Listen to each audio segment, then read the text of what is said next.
issue nato karon very fast. Naayo sa kahapon nga nisakay sa taxi dito sa Davao. Sa iyang pagsakay, nakita sa hapon nga naay ni overtake sa ilaha nga sakyanan.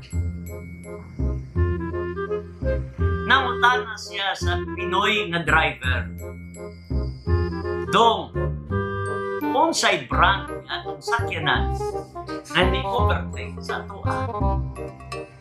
Mitubag ang driver, "Aw, kato sir, Mitsubishi."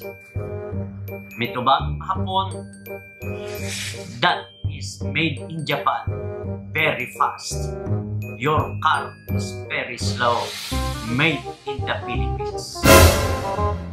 Sa ikaduhang gayon, giupirti ka na sad sila sa usa ka sakyanan.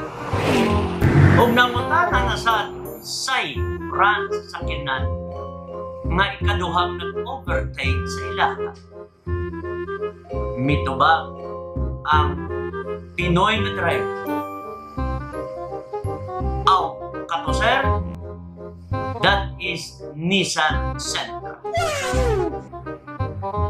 Ingon sa hapon, "Oh, that's made in Japan, very fast. Your car is very slow, made in the Philippines."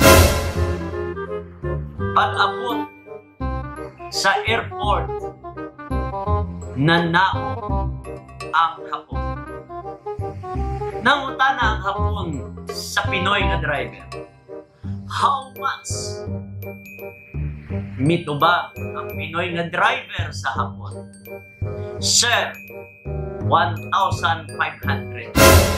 Mitubag ang hapon, "Kamahal man, kaduol ra sa ako ang gigikanan padulong sa airport."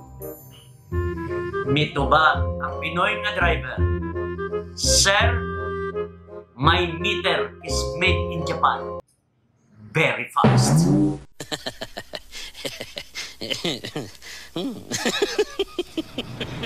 Mga pamalando, ayaw paghinambog sa tanan nimong nakabot.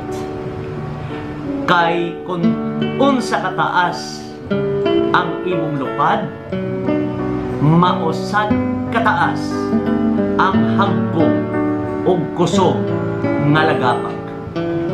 Stay humble.